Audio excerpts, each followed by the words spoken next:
back to the Truth Factory, where a based cat is trying to solve one of the most interesting murder cases of our generation. I'm talking about the Seth Rich murder. I'm going to start out with a literal smoking gun breaking news on the Seth Rich case. Back on July 11th, 2016, the morning of Seth's murder, weapons were stolen from an FBI vehicle in Northeast DC. In fact, it was about a 12-minute drive away from where Seth Rich was shot. Bureau issued weapons, a handgun, a long gun were secured inside a lockbox, and the entire lockbox was stolen. Original reports said that this happened between 6:45 and 7:49 a.m., which doesn't fit with the Seth Rich case. However, about 11 days later, they came out and said it happened between 12 and 2 a.m. So it is very, very possible that these were the weapons that killed Seth Rich. Now, how did they get the lockbox open is one question. And two, why hasn't this already been connected? It's very, very interesting. And I will follow up with this as I know more.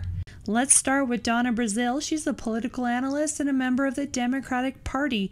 You might remember her from the scandal where she gave Hillary Clinton her questions prior to her debates. She denied this, but a WikiLeaks email proved that she was actually guilty, so we know that she's a cheater, a liar with no integrity. Rod Wheeler, who's Seth Rich's family's private investigator, said that Donna was the one who called the police and the family of Seth Rich and demanded to know why a private investigator was snooping into Rich's death. Moving on to Kim.com, some people were disappointed by Kim.com's statement on Seth Rich because everyone was hoping for more information. But what he is doing is smart. He wants everything to be on record and doesn't want to play his cards too soon. He wants to make sure he has safe passage into America, and I would too, because people mysteriously die there. If he did give out too much information, then the Share Blue media would have time to figure out how to attack him, which they're already trying to do, claiming that Kim.com tried to hack into Seth Rich's Gmail.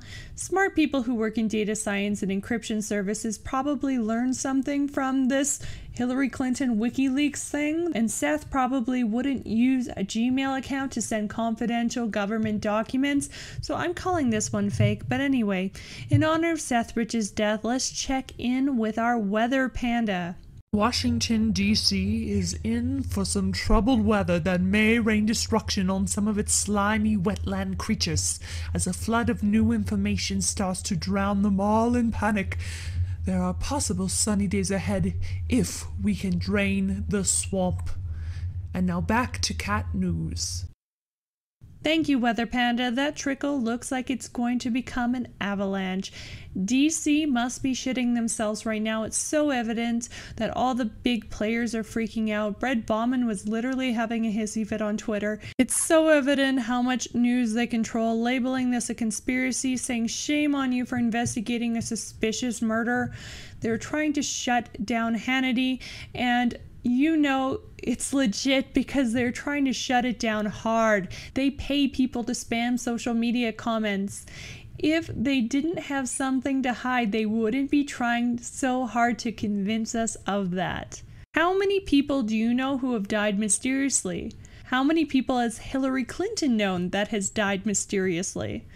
It just doesn't add up, and the more I think about the financial reward that they're offering for having leads to Seth Rich's death, the more I think that that's a trap. Oh, thanks for your information. It was John Podesta that killed him? Great. What is your location that you're calling from? Okay, stay there. We'll send Brad Bauman to assist you. Speaking of Brad, he's a damn intel operative for the Democrats who was assigned as a handler for the Rich family. After Brad was assigned to the family, he convinced them to send a cease and desist letter to their PI.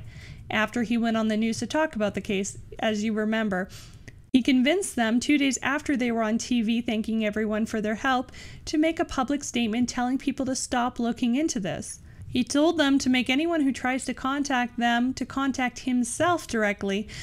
Oh, and on his Steam account, he's friends with a lot of people who work in data, including the former DNC director of data science, Andrew, who I went into great depth in an earlier update video about. I don't know what Brad has done to convince the family to follow his lead, but not everyone in the family is silent. Seth's cousin Jonathan has been tweeting to Hannity. He believes his cousin was murdered and there is a cover-up, but other family members are trying to silence him. I predict that as pressure continues to heat up, DC will do whatever they can to shut it down. They'll probably just find some thug who they can pin a robbery and shooting on. We still need to see what is on those body cams that the cops are wearing. We need more details on the murder. We need to find out where Seth Rich's computer is. It's probably been completely scrubbed at this point. And just so you know, in the District of Columbia, if you are shot to death after being robbed, it's mandatory to perform an autopsy. If there was no autopsy report, then we know things are really messed up. The smoking gun is out there, folks, and we are going to find it.